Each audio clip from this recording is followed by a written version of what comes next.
2 ton, okay. So basically what you're gonna do is see here, thing here, I'm gonna call it, so you see. So this is me calling, okay?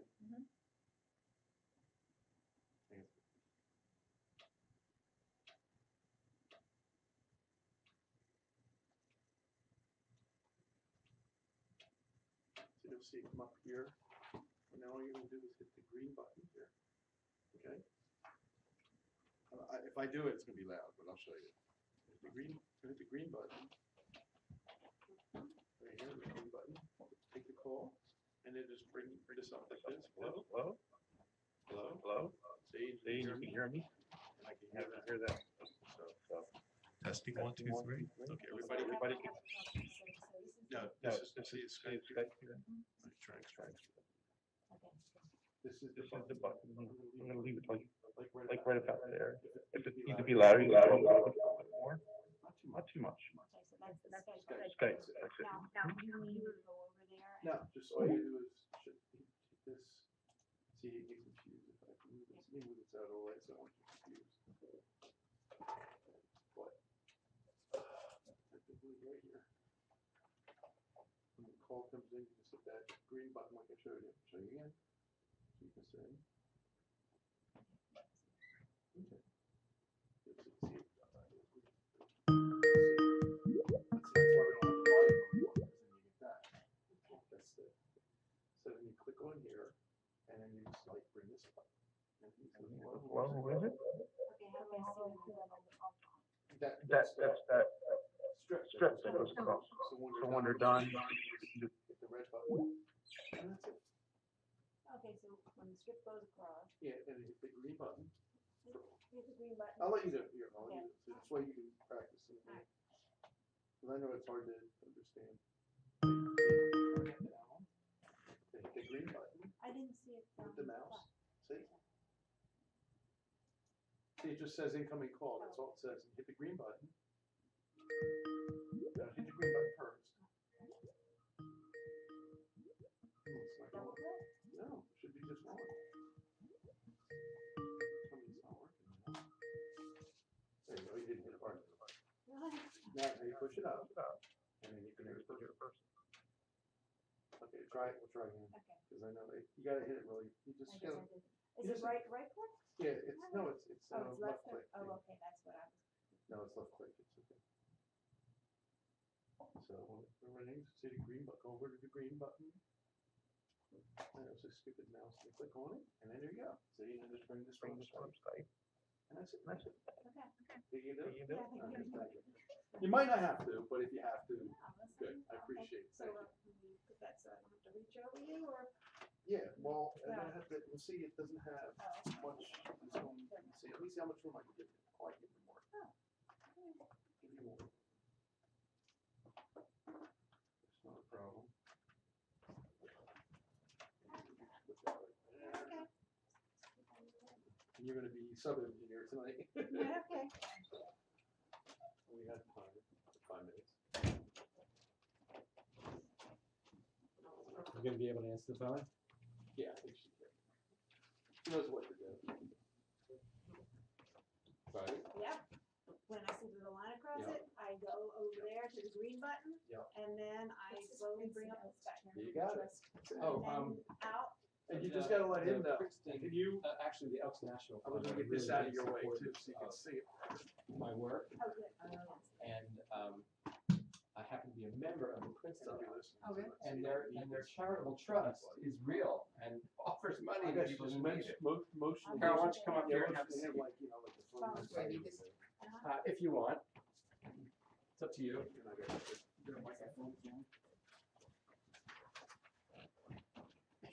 Okay.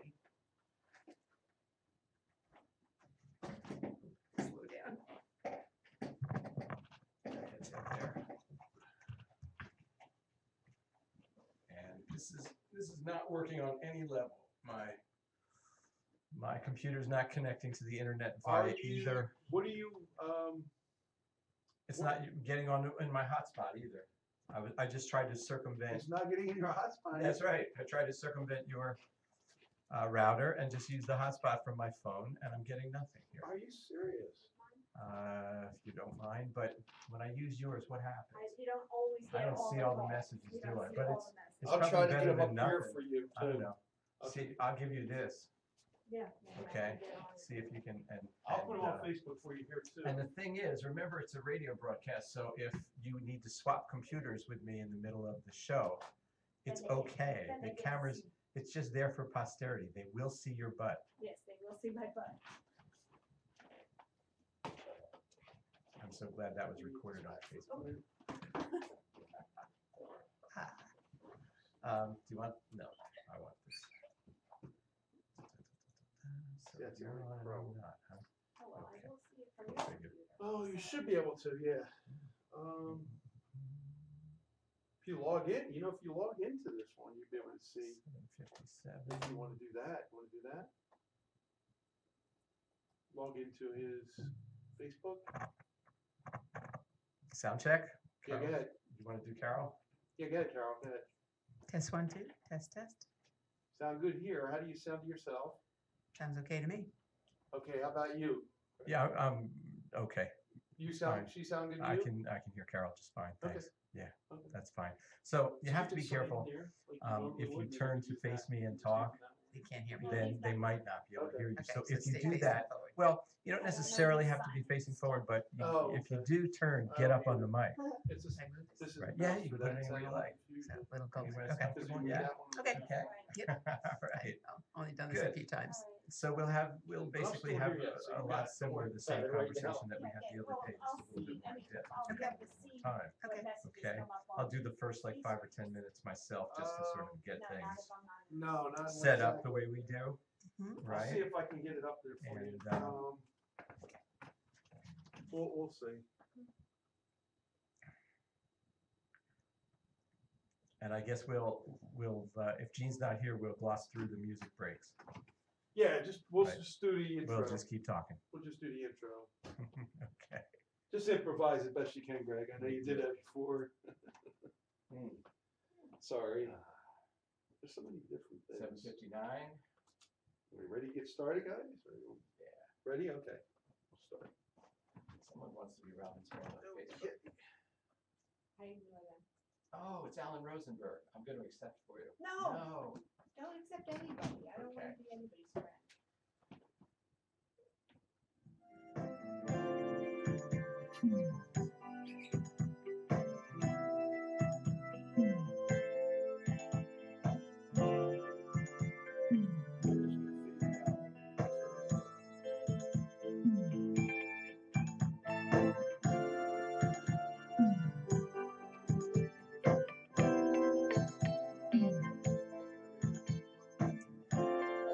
Good evening, ladies and gentlemen. It's 8 p.m. on Thursday night. That can only mean one thing. It's time for the 21st installment of the Age Out Angels Radio Hour. My name is Greg Rapport.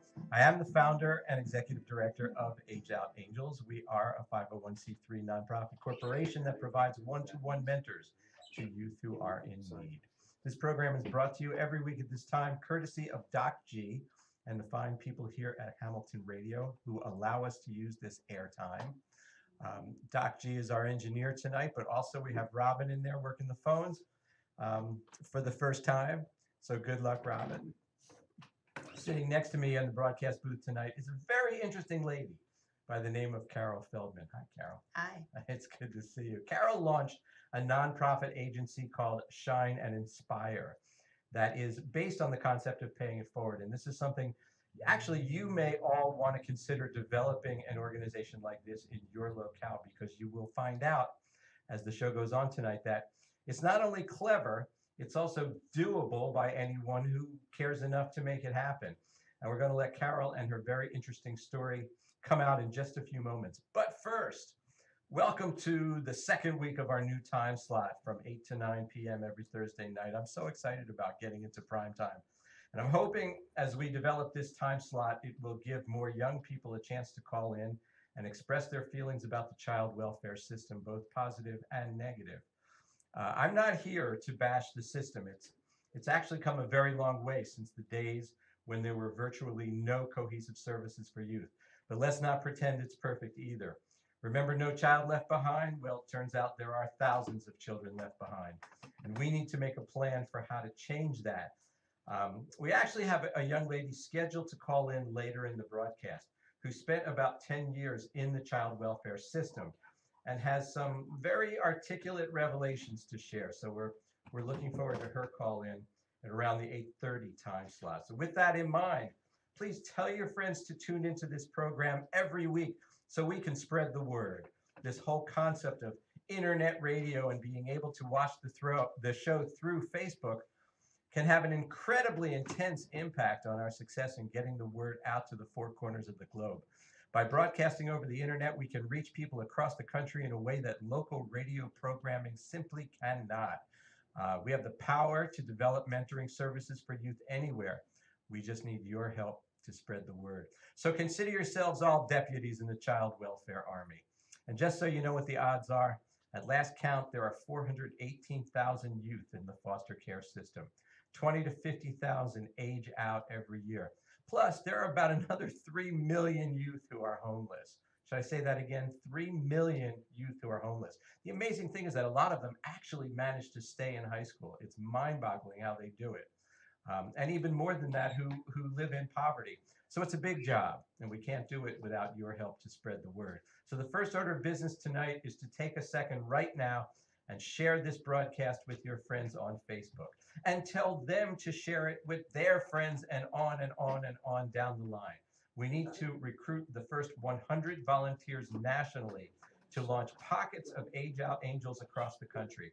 To date, we've developed a very successful program locally. In 2018, we need to take that program and plant 100 volunteers nationally to launch pockets do it right now across the country. Share this with your friends. To date, we've developed a very successful program locally. While you're doing that, I want to remind everyone that our theme music has that program and plant 100 volunteers nationally of the Caves Arts do it right now. If you have recorded, share this with your friends. To date, we've developed a very successful emailing to the Caves. While you're doing that, I want to remind everyone that our theme music has that program and plant 100 volunteers nationally of the Caves Arts do it right now. If you have recorded, share the Cave 1876 a very successful emailing. You can call in by doing that. I want to remind everyone that our subject music has that program 807-249. You can also write your questions in the comments right now. If you have recorded, share the Cave 1876 if you have very successful emailing. You can call in by doing that. A couple of updates and announcements. Those of you who are regular listeners know all about our friend Shasha. You can also write your questions in the comments for college. Let's share the day in her dorm during the winter break. You call in by doing that. However, a couple of updates and announcements. Those of the money to buy food. Know all about our friend all of the campus food outlets were closed. And the amazing thing about all that is that it is so easy during the winter break to take something like $140. However, a couple of updates and announcements. In this case, the money to buy food and giving young all of the campus food outlets were closed. And the amazing thing about all that is that it is so easy and it's the perfect example of take something like $140. However, a couple of updates and announcements. I'm happy to say that we fed a good human being giving young all of the campus who would otherwise have had no source of food. And the amazing thing about all that is that, you know, and I have to tell you, you take a young person and make them hungry, if they're source of food, what are they going to do? I'm happy to say that we fed a good human being sell their body who would otherwise have a trash can source, you know, do whatever they have. The amazing thing about all that is that, you know, and I have to tell you, it's amazing how you can take a college and in a situation where maybe they have a place to stay, they have food. I'm happy to say that we fed a good human being sell their body who would otherwise have a trash can source, you know, do whatever they have. The amazing thing about all that is that, you know, and I have to tell you, it's amazing how you can take a college and in a situation where maybe they have a place to stay and have spot. I'm happy that happened. And you know that you're getting the bless your heart. Otherwise, trash make sure you have a spiral about that. Where just a mess. Hopefully, it's amazing how you can take now college and two people I'm going to talk about. I shot I'm happy that happened. And you know that I have been dealt some pretty nasty cards. Bless your heart. Otherwise, trash give me the kind of back about that. And people like that just those of you who are regular listeners know all about the songs of the talent. Shot down I have been dealt some your apartment for her. Give me the kind of back. Now that's something we work hard at. People like that just living around. Those of you who are stable listeners know all about the songs of the talent and the have now. In fact, I happen to know that has happened is your apartment also for her. Now, both children born hard at people like that. She couldn't love them more stable. Such all about the songs of the talent for 1 year old. And she's trying to get her in now. In fact, I happen to somewhere in the area that has happened is and it's interesting because when you inject a child into the equation now, both logistics become so much more complicated. You know, remove the child from the equation, then there's more stable place to stay. Such a person and away from the work. And trying to get a child back into that. In fact, I happen to somewhere in the area talking about that has happened daycare. And it's interesting because when you inject with child into the equation, both logistics become so much more complicated. And that changes the game completely. It changes the game. Remove the child from the equation. But that's what age out works here for. Give Tabitha a one-to-one mentor. Trying to get a child one-to-one into each mentor. I have to somewhere in there who can help her to do whatever she needs research. She needs to research properly. How she's going to work child sticks up her transportation. Try to get into a place. Get a new place, and that changes the game. Remove the child from the current dwelling. But that's what we should talk about here. But the fact is, I want to get to our guest mentor. Trying to get one into each mentor. Because I have to tell you, I've never known just a couple of to do whatever she needs to trade fair, CS cares. She needs to that sort of property. And I am absolutely smitten with the originality. Try to get it as organized. To get a new help and that change. So Carol FELDMAN is the founder of an organization called Shine. But that's what he's talking about. You're looking on the internet. The fact is, I'm inspired to get to our guest and trying to get Shine. I have to tell you, I've never known. And I have to tell you, Carol, I just love this concept that you've come up with for a nonprofit, but I want to hold our listeners in that sort of and I am absolutely, just so we can learn a little bit now about you. So your background organized is that getting a therapist. So Carol FELDMAN, and how long have you been doing an organization called Shine?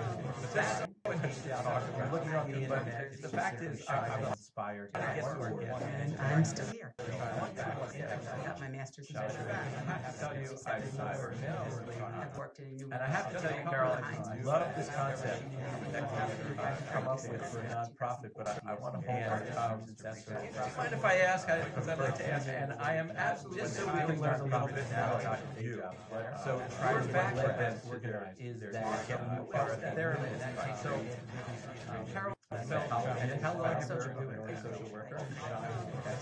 I was looking on the internet. The fact is, I'm inspired. I'm still telephone and it just made me focus on master's in social work time. I felt sorry for people. I hated when anybody was teased or bullied or called names. It just bothered me as a child.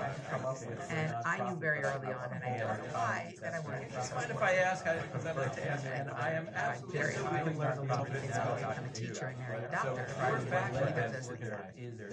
And so early on, I volunteered at Long Island Jewish Hospital, pediatric social. They used used to rock the babies, which was just a wonderful thing to do. I was in high school. I wasn't a candidate at the time, but I wore yellow so I was volunteer time. And I was always on the evenings that he was. I remember a little girl called names just bothered me as a child.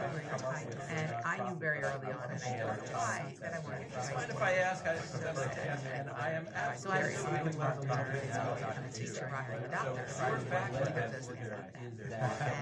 So early on, every year since I was a kid, I used to put in a health social. I used to have very nice Jewish which was just wonderful. And then after I was in high school, my father had business. I wasn't a candidate at the time, but I had education program, so I was volunteer time. And around when I was on there was something.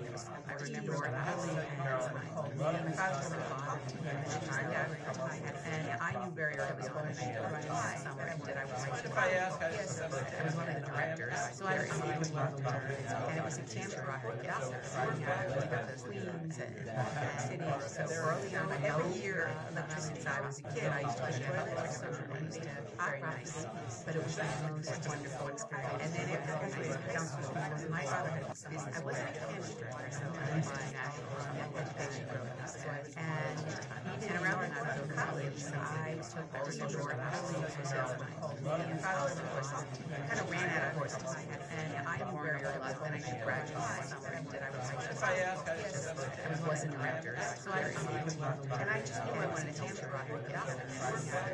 Queens and city. So early on, every year, I graduated from college. I was a kid. I used to study it very nice. And but it was the most wonderful experience. And then after I graduated from counselor, my father had first business. I wasn't a kid. I was still existed. And around when I was in college, I took a writing course and kind of ran out of horses. And I knew very early on that I should graduate somewhere that I was. They had some experience. I wasn't a director. So I received and I just knew I was a teacher. Another so every year I graduated from college and I used to study it very nice.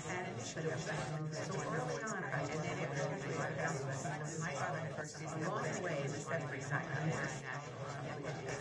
married still and around that time I graduated, I took a writing course but he kind of ran out of horses. I married this around here. They had some he wasn't the alcohol father. And I just knew I was and it was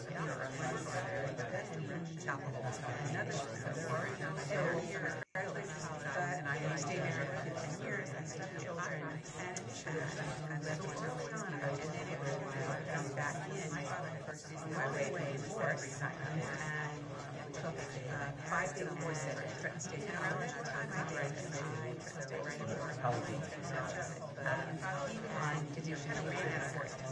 And it was basically missionary this around here. And my marriage changed, of course. It wasn't the alcohol father point when I began to specialize. And it was never I lived in another no one ever got it. And I stayed there for 15 years and studied stories and so at that point back in my way in the forest and took 5 days more at Trenton State. And around that time I graduated from and I got a job. Luckily I had an master's and it was basically necessary to this around your job. And my marriage was $2 an hour. It wasn't the alcohol point. And I began to specialize and it was never that's right. And I went nuts and now no one ever got it at their house. And I stayed there. And from then on, I did stories on it. I have done other things. So at that point, back probably one of the best experiences I had in working about. And then another one of my specialties. And 5 days more at Talk about jail. It was a fascinating. I got a place to work. Luckily, I got my first job. It was basically necessary after your job. And my kids was $2 an hour. I remember where I went after that. But I was between jobs, and somebody said, you should go talk to so-and-so. So I got a job. I was called my kids. I knew what that meant. I turned out out to be what they call the drug. I was between jobs, Okay. so somebody said I started something that didn't exist. I used to run so I got a job. There was a lot of resistance when I came to the jail, especially. The officers wouldn't talk to me. The women officers thought I wanted their boyfriends. So I started because I just started there. But I have used it to kind of break into the system. So I got so I approached it with a lot of resistance. Like I came to the jail. The officers wouldn't talk. And what happened was women officers thought I wanted their 3-hour group friends. So I by choice I just had to consent. But I have used it all the time. So I approached it with a lot of resistance. Like I came to the jail. The officers wouldn't want to what happened was I started to know any. And they became my gold men. By choice, I just so much my business. But I have to deal with all the time because they were doing that for lives. And how a lot of resistance. And even funnier is I had ordered ships and the officers would nobody knew what happened when I was resisted. They were shipped. And all of a sudden, they became my gold men. By choice, I just so much my business. But I have to deal with all down like and he said, well, I got it from well, literally, the box here, and I had told them, they opened it up. Officers would know. David to what happened. Never made it to you. All of a sudden, and then Do you remember any of those? Like, do you have any stories from your jail? Oh, I have many stories. I actually love my working crafts. I actually did. Probably thought I was going to be tiresome, so that was going to my life. So when I got there earlier, as I said, it was a little tough to break in, but once I except Never made it to you. and I would see some of the, all of a sudden, and then some of them. Do you remember any of those? When I first started, I had to work enough hours in the day because I had to help everybody. Oh, but I did. But this is 8:30 to 4:30. I love working. I never had actually did. You know, probably in my field. You never just thought I was going to be tiresome. So I would wind up staying late. I couldn't be on the floor because there's no office break on the floor. But once I well, yes, I had so much calm time. I took a week's vacation. I quickly learned nothing was enough. When I first started, they'll be there during enough hours in the day. And the next day, probably the next day. I also learned something interesting.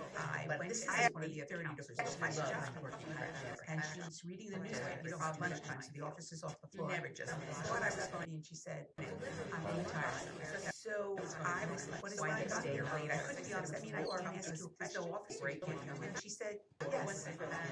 Well, yes, I had so much calm time. I took lunch. Right. Yeah. Weeks vacation. So I come back and we sit at lunch and learned nothing was in our minds. To help her start, they'll be there for hours in the day. And the next day, probably there were many interesting. I also learned where I was like, this is really 30 days. My job. So most of the people who are in jail are angry. You know, angry men. And there was a lot of them had grown up in entire situations. A lot of them started selling drugs. Why they stayed late. I had siblings and others who had babies and nobody was feeding. So the only way was to sell drugs. Yes, I had so much confidence. So many of them were addicts, many of them were background. We sit and some of them were heartbreaking. Nothing was there. And there was one young man who I got to know very early. He was 18 years old. And in one of the gangs stayed. Probably one man. We connected very early. I also learned, and he told me one day that he never going to drive again. But this I have made sure he never did. So what I know, who are in jail are angry. He was very powerful because he was in protective custody for a lot of them had grown up in their house. Somebody got beat up basically because they were gay. And in protective custody, the doors don't open unless an officer opens. Well, magically one day was to sell got beat up really bad. And I said, so many of them were addicts, many of them said yes. And some of the stories were heartbreaking. Nothing was there. And there was one young man, they was aware that they have within the walls of jails and one of the gangs, mind-boggling. I'm so incredibly fascinated by this. I think mostly because I plan to never set foot in the jail either as a convict or who are in jail. I don't belong. You probably noticed this just by looking at me. I don't belong in jail. I'm too pretty, first of all. But second of all, I am just not the kind of jail tough that you kind of need to be. Now, what, you were? Well, I got tough. It's funny because when you walk into the jail, you go through one door, and I said, so many of them, and then you have to wait for the next door to open. And I would have people coming up to visit, and they were they were having panic attacks just being in between the two doors. Sure. It never paid for it, except one day I came in and the control room is over there, and they see me. I'm Nobody's incredibly fascinated by this.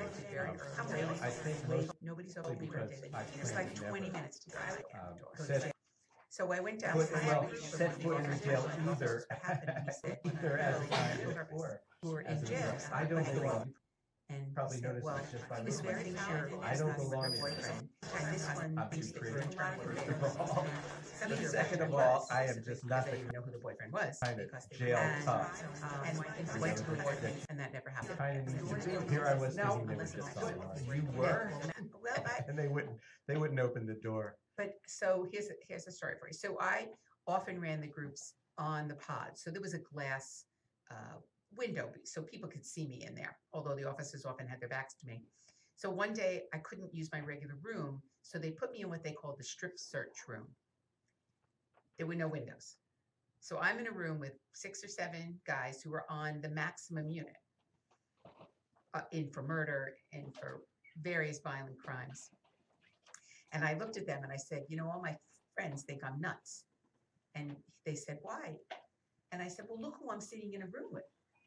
And they said, nothing would ever happen to you. And I knew that because I was the good guy. I brought them magazines to read. I brought them cards to send to their children. I was the good guy.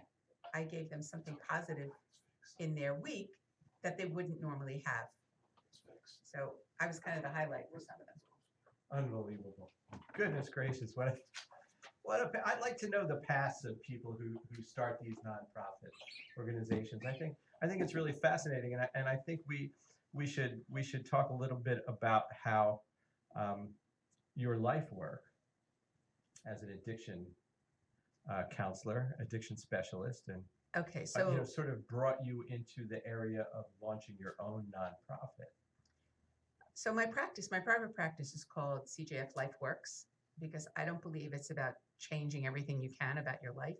I think it's about taking what you have and making it better, enhancing what's already there. Some things you can't change, some things you can change. And I've just always thought about starting a nonprofit.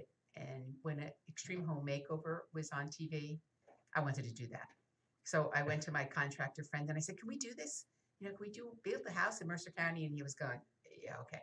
Habitat for Humanity? No, I wanted the Extreme Home Makeover thing. Habitat has a whole different philosophy. I just wanted to build these poor people a house. Okay. But that exactly didn't happen. And then I started a networking group in Pennington. And I told the group when I first started that I wanted to start a nonprofit. And again, people would, yeah, okay, Carol. So let me just, an aside, a perfect example of that. I'm on my way somewhere on a Friday night and somebody says, are you okay? And I said, what do you mean? And he said, I just got this email that you're in Ghana and you need money and you can't get out of the, I got calls all day because it said I was in Ghana helping kids with AIDS. My friends believed I could be in Ghana helping people with AIDS. So I was always that kind of person. I'm the bleeding heart liberal from the 60s. I grew up in peace signs and tie-dyes. Okay. So Greenwich Village. Yeah, my father had a business right on Greenwich Avenue in the village. Okay. So a few months later, I said, okay, I really do want to do this. And again, they kind of shut me up. And then finally I said, all right, I'm serious. If anybody's interested in starting a nonprofit with me, stay after the meeting. 12 people stayed and I had a board. And what did you feel was the need? I mean, and I'm guessing here because I think that most of us who start nonprofits identify some kind of a need and say, okay, maybe we could do something that would fill this need or this void. So did you come at it that way? Well, I just felt that there were things that people needed that they couldn't get through. Like, where do you go when your washing machine breaks? Or where do you go when you need a new bed? Who's going to buy you a bed? So we brainstormed a little bit because I said I didn't want it to be like every other nonprofit where you give somebody something and you never hear from them again. I wanted the concept, and I wasn't using the word pay it forward because I didn't know the expression. I hadn't seen the movie. I didn't know about the movie then.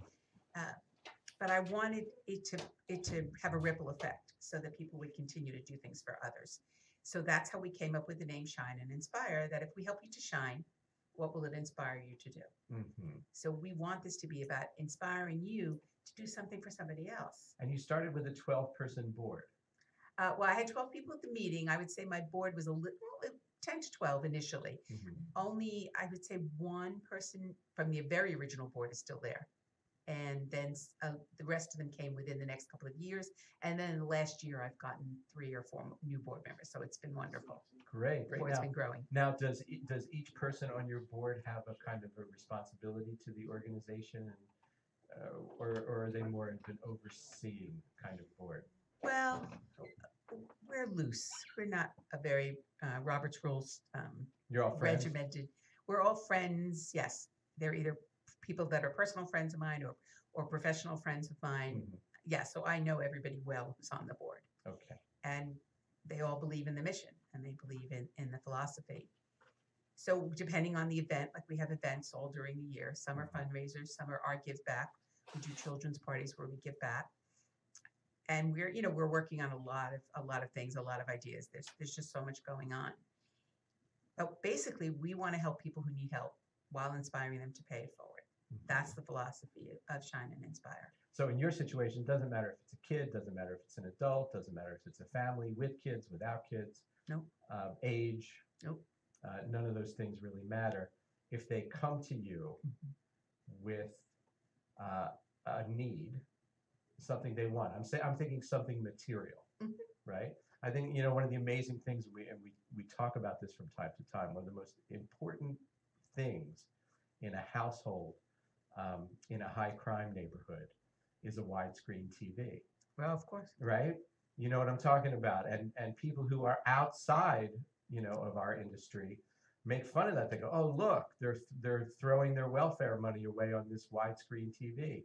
Why should they have a 50-inch TV when I'm middle class and I only have a 40-inch TV?" And the answer, right? The answer is, how else are you going to keep your kids off the street than by using that nice big screen TV and Xbox 360 or PlayStation as a device to keep your children at home?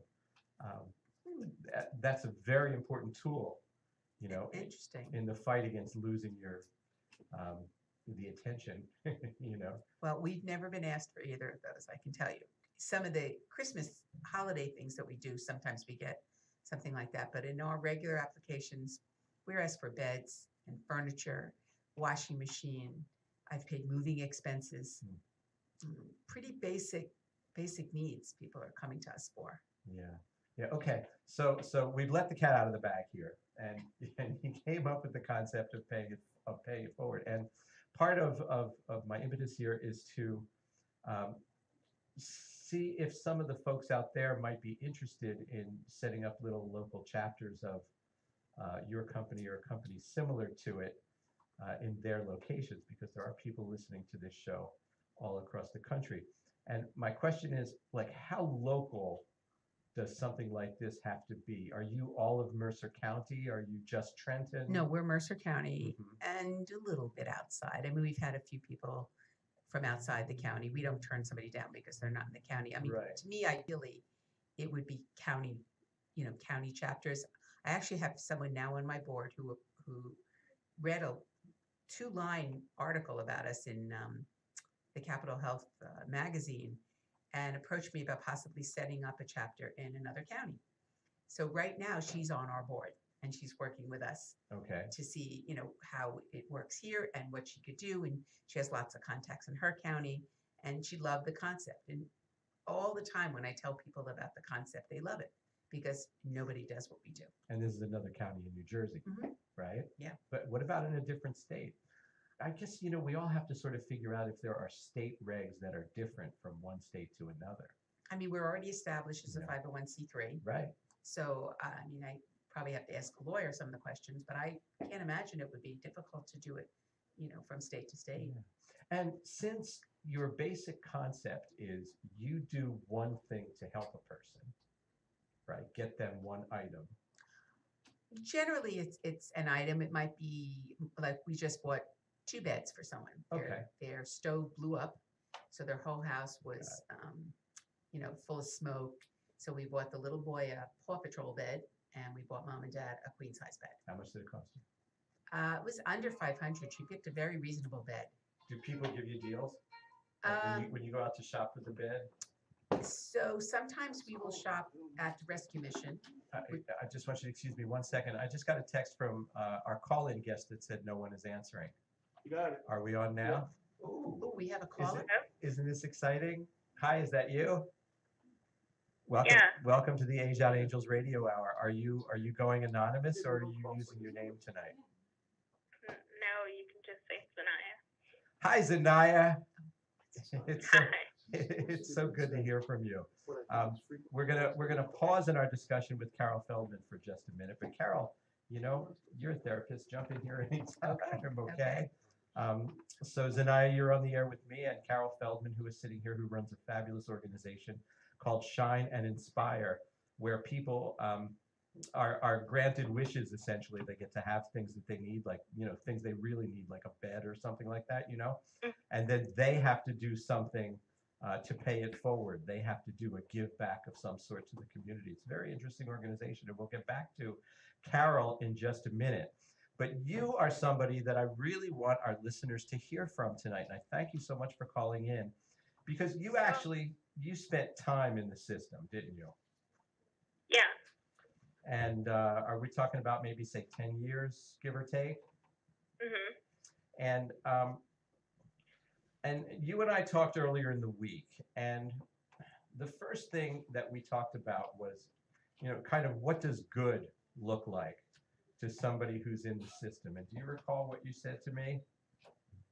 Yeah, I mostly just talked about like how important it is to show up for the kids.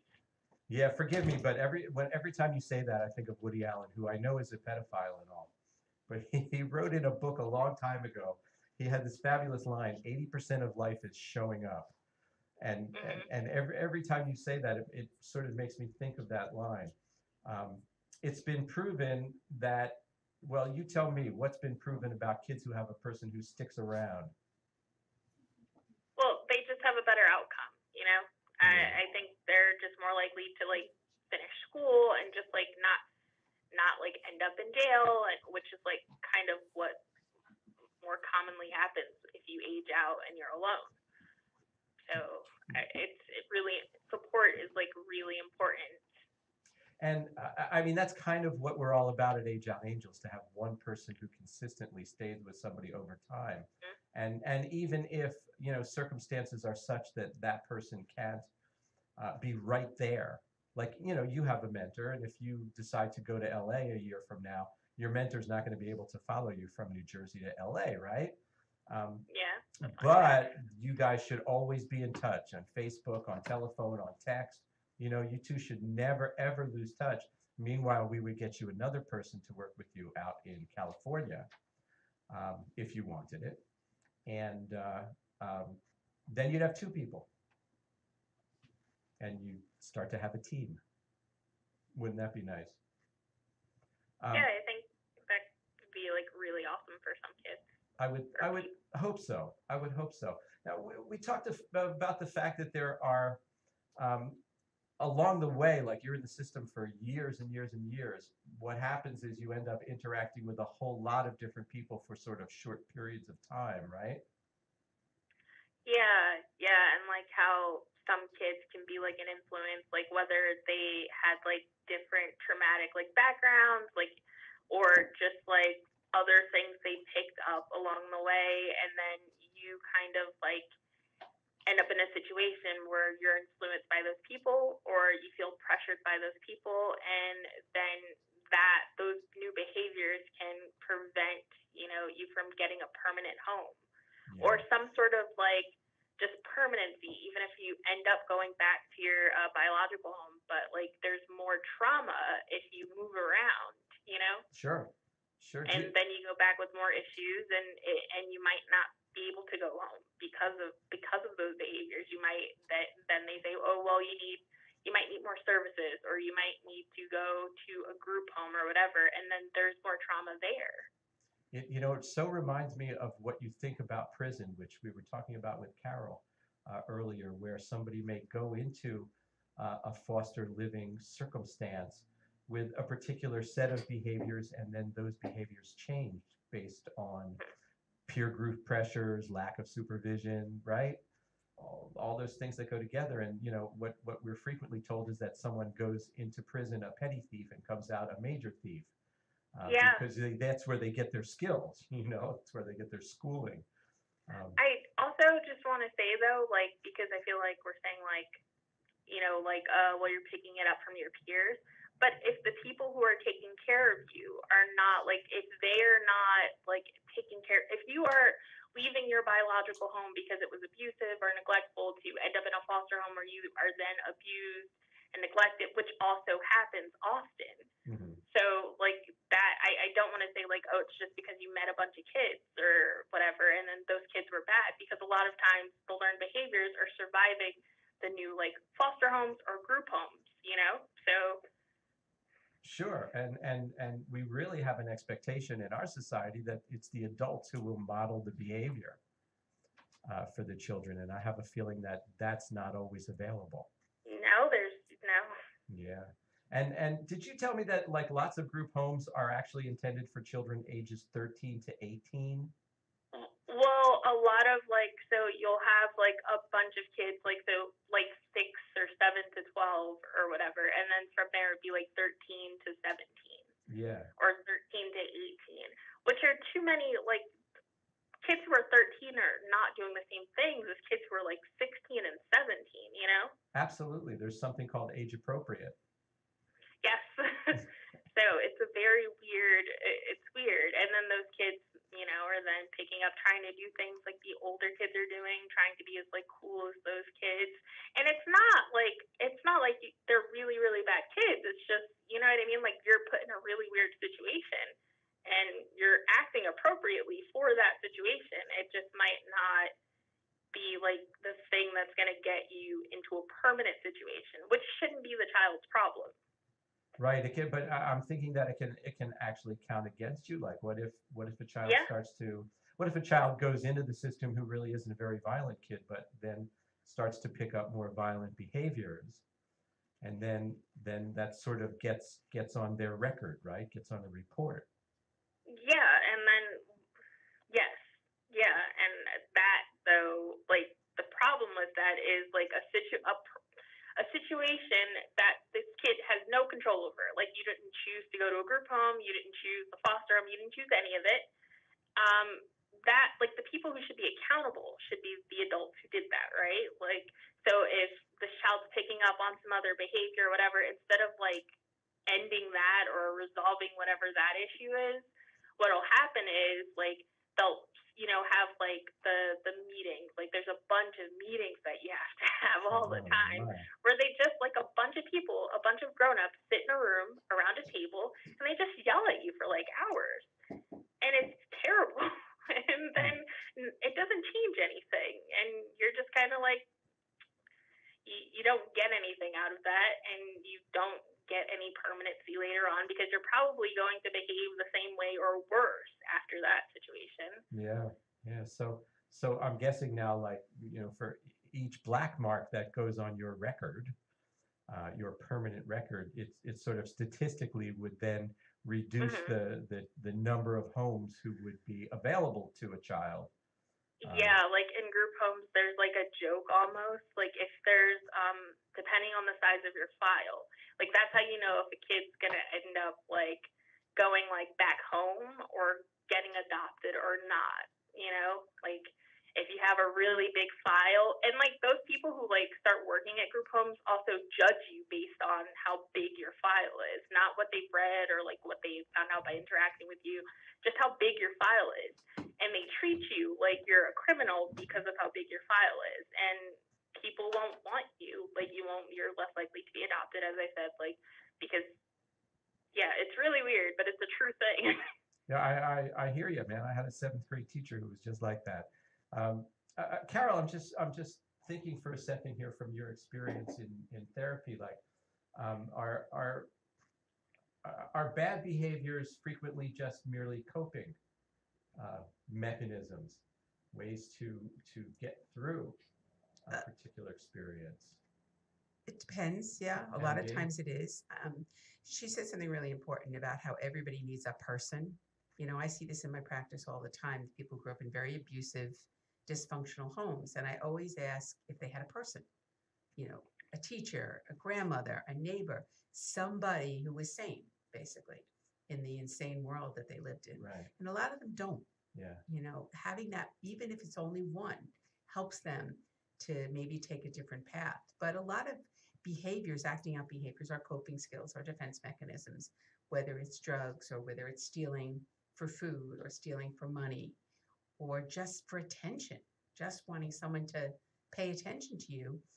If all I can get is negative attention, then I'll take negative attention. Right, right. And you know, we say, Zanaya, we say to our own kids all the time, you're not bad, honey. You just did a bad behavior, right? You're not a bad person. You just did a bad thing. The consequences when you're in foster care and you do a bad thing are way more complex than that, aren't they? Yeah, like there's no room for you to be a child and make a mistake, or just be human and make a mistake, because that it's just bigger. It means like you can misbehave, and that means you need to stay in this group home longer, so you can't go into a foster home, which probably would be a healthier setting for you.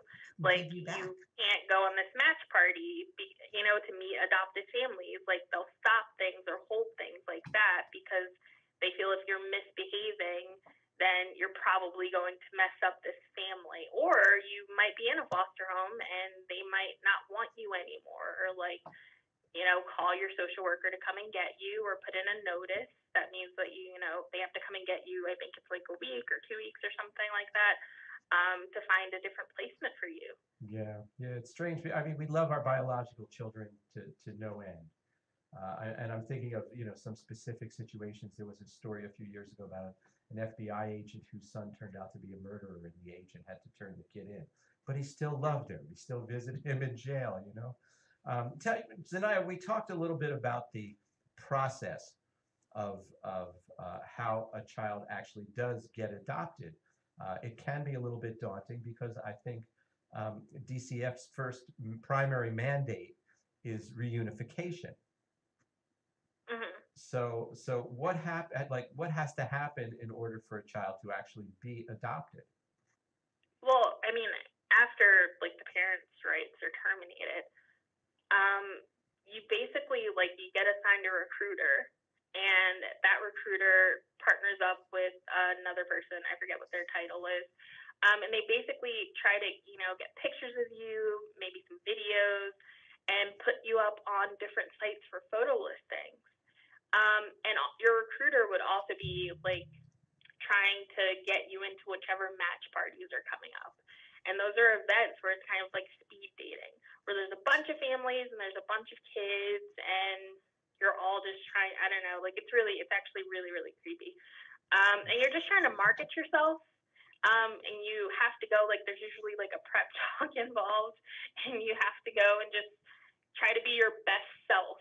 And it's fake, none of it's real, and hope that someone likes you enough to ask your recruiter for more information. And from that point on, your recruiter would then read that family your file that they have, and then if that family's still interested, you'll start day trips, to see them. Maybe you go to lunch, and then overnights, and then weekend visits, and then you have to live there for 6 months without anything happening to actually file for the adoption. And then that takes a few months to actually go through with the adoption. So you have to be perfect for 6 months. Nothing big can happen that and at any moment anything can disrupt it. You could be going for day visits one day, and then all of a sudden you never see these people again. You could spend months doing overnights, and then all of a sudden you never see these people again ever. And during that time, there's a lot of people convincing you that this is going to be it. This is going to be your family. These are going to be the people that love you, and you need to make it work. And that's a lot of what I heard growing up was like, you have to make this work. So that's it, and that's all you know. And then if it doesn't work, you're just like, oh, what did I do? Did I not like work hard enough to make this work? But yeah, it's a really weird thing, and it's you spend a lot of time convincing these kids like this is your permanent home, and then when it doesn't work out, it's just like, well, you have to get over it, and you have to get over it quickly. There's no time to like be sad about that because you have to go to the next match party and be ready to sell yourself again to see if like another family will like you. Yeah, I wonder if people think that this is going to end up as a perfect home. Both the people who are adopting, and it sounds like the counselors were building you up to sort of feel that same way too. Yeah. And, I think people are sold like this romanticized idea of what a family is. Like you Yeah. hear it all the time. Like what people just, I don't know. Like it's not real, but it's why they call it a match party, and they want to make it the right match for like the parents and the kids, and nothing's going to be perfect and nothing's going to be just right. That's not how anything works. Usually people who are biologically related to their family don't feel like those are the people they would choose to be their family. right. But you still show up for each other, and you still care about each other, and you still love right. each other, you know? You even do it for your in-laws, Zanaya. And Yeah. and you would never adopt your in-laws. Trust me. And really, that everything being perfect and stuff, that's really not what love is it? Yeah, no. No. Well, it made me think of things like postpartum depression and stuff like that. Sometimes people do have a biological child and just can't feel the connection. Now, we do a kind of matching thing at Age Out Angels. You were never a part of it because I thought you would think it was too corny. But we do a very similar kind of speed dating thing with Age Out Angels. I have to be honest with you. But the only thing that we do that's different than what you described is we kind of flip the tables.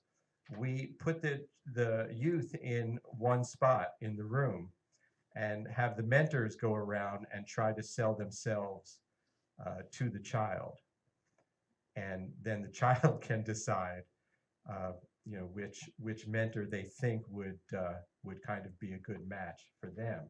Do you think that's a better plan than having the kid walk around and try to sell themselves? Yeah, I think a kid who's spent a really long time being in foster care, or not a long time, just any time at all, being so like not in control of their lives, to have that, I think that's kind of that was a really good idea. It wouldn't have worked like for me, you're right, I would not have liked that, but I think that's a really good idea. Well, we do it with younger teens, like 13, 14, 15 years Yeah, old. that makes sense. Yeah. Because I think they don't feel like they have any power at all. Yeah. And then suddenly they have it all. What do you do? So how on earth do you ever learn how to trust? I think like that do you there's a ever? lot of work you have to do on your own, and I think that a lot of kids, I think the reason why, or from what I've seen like with like my own experiences, like with my friends and stuff, like I think the reason why a lot of people kind of like don't make it, I guess, like, or I don't even know how to word it, but like end up in like really bad situations. It's not because they were bad people. It's not because like, it's just like they were never even given the opportunity. The same way I said there was no time to like grieve like the loss of whatever family that I was like being a part of, or whoever is being a part of, like when you're being matched, there's no time. And that's the entirety of foster care. There is no time to grieve anything. You're just trying to get out of limbo. And I think that once you like age out, there's like, oh, I have to deal with all of this trauma, all of this stuff. And I think that people don't have access to therapy. It's really expensive. And unless you know about like, there's a free service for like foster kids and age out foster kids to have therapy, but it's so limited. And it's based on like volunteers. And so there's no access. And then those kids, like, I see that they don't get to process anything. And so they're just so hurt and can't like form relationships with people. it's difficult, and it's understandable. It makes complete sense. There should just be more help. Do you have relationships with other youth, sort of like yourself, who maybe have aged out or are still in the system? Do you keep in touch with any people you met along the way? Yeah, I do. My goddaughter, well, I actually don't talk to her mom, but I know her. I still know her mom, and I have a relationship with my goddaughter and my former friends' family and stuff. So I still have a connection there, and I'm still connected to some other people, and I actually have foster siblings that I am still connected with. You know. Yeah, I mean, it sounds like you were trying to make as positive a thing as you could out of that situation. It's really admirable. So then there you are. We're gonna end tonight on this note, because then you age out of the system, and congratulations, you are completely on your own. And of course, you've been completely skilled in how to do that, right? Sure. Or not? I'm guessing not. Forgive the sarcasm on the radio. You are out there on your own. In New Jersey, you're supposed to have a transition plan. Did you age out in New Jersey? Yeah, but I did not have a transition plan.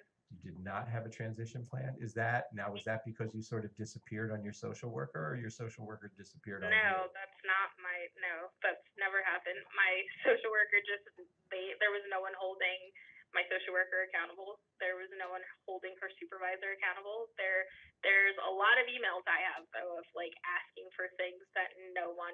She our last 4 times we were supposed to meet, she did not show up. So it was a very weird time.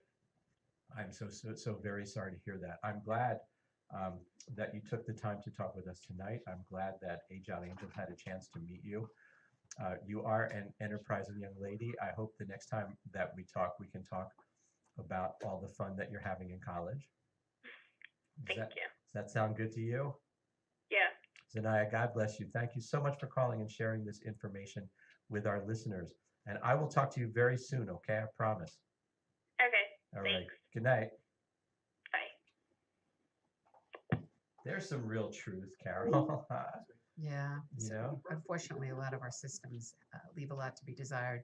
The mental health system, the system of children, corrections. I mean, a lot of foster homes are not so good. I mean, I have a case now with some children who were put in terrible foster homes. It's a really tough system. Because it's not an exact system. No. It's just there are too many human factors. Not enough screening of the adults. I guess if you think about it, I'm not so sure that it can ever, be perfect. There are too many human factors in there. Forgive me, ladies and gentlemen. I am not seeing the Facebook messages tonight.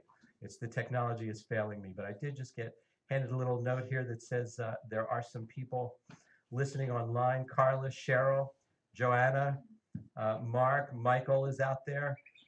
Vivian is out there listening. Someone wrote a question here. Can Carol explain more about how her organization works? And how do they show accountability for the people who make you promises? I presume that means Sure. to pay it forward. So the way people can apply to us is on the website. There's an application, and in the application, it very specifically asks you to tell us what you need, what your situation is, and then how you will pay it forward. So for instance, if you were going to volunteer at your church and you were going to, stock the food pantry twice a week, you would tell us so-and-so will verify that I'm doing it. We like it to be someone in the agency that just lets us know that you really did follow through. Some of our recipients, we don't need anybody because they're in touch with us all the time and they're telling us what they're doing. But there has to be some accountability. We learned early on that was really important, that we have to know that you're sincere about it and that you really do the work. And we can tell, we meet every recipient before they become every applicant, I should say. And we don't accept everyone because we don't feel the passion. We don't feel that they really are about paying it forward and doing for their community. So yes, there is accountability. So is there, in addition to the application, I presume there's an in-person interview process, and is there more than one?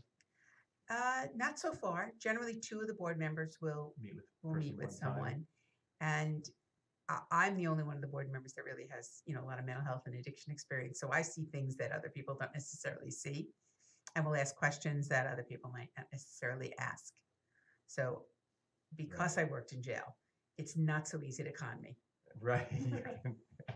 I'll bet in 30 minutes you can unpack their heads the same way our staff psychologist Vivian can learn more about a person, in like probably 5 minutes.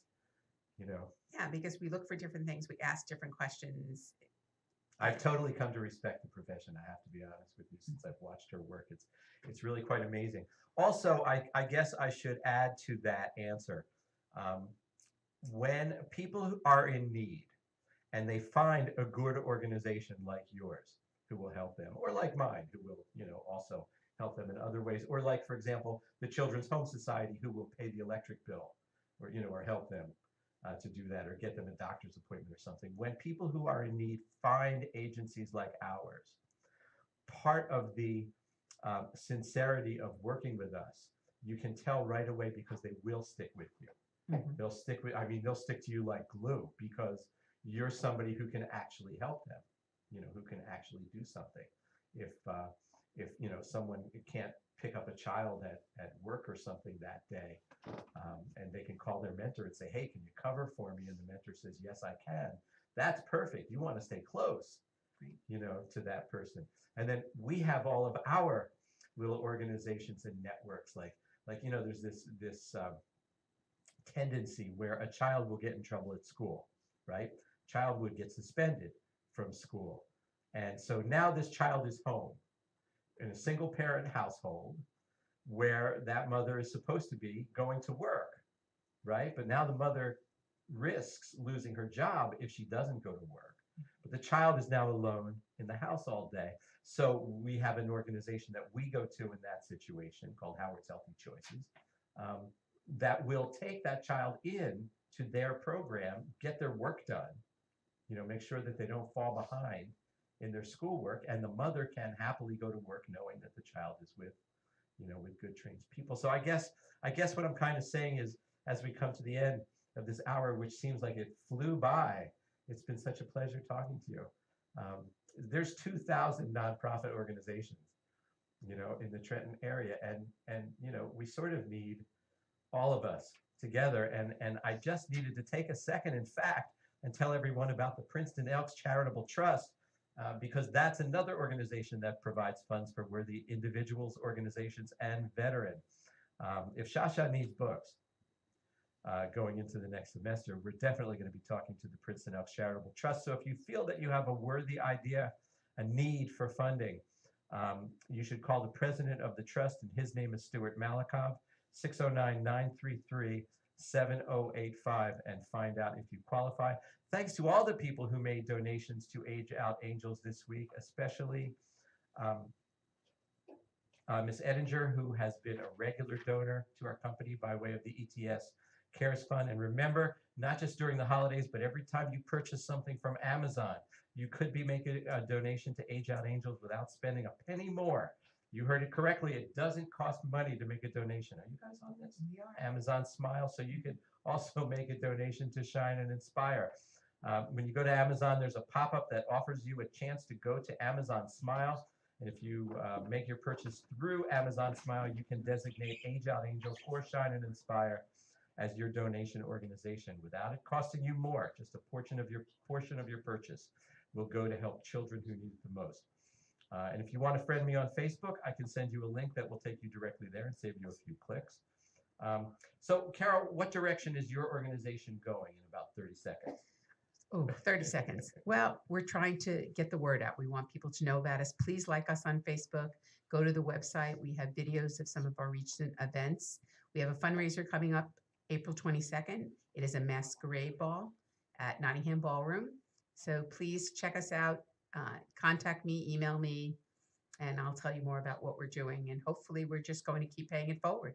That's what we're about. And that is www.shineandinspire.org, right? Carol FELDMAN, thank you so much Thank you being for my having guest me tonight on the Age Out Angels Radio Hour. And there you have it, ladies and gentlemen. Another perfectly good hour talking about youth who should matter more in our political and economic discourse. Again, we offer humble thanks to Hamilton Radio and to the people who called in tonight, especially Zanaya. Zanaya, if you're still listening, you are absolutely wonderful and we love you. Next week, my house guest will be our house psychologist, Vivian Francesco, who will talk about a program she's having success with in helping youth toward a path of empowerment, along with some very interesting call-in guests that you won't want to miss. So until next Thursday night at 8 p.m., let's make this week the best week ever. Good night.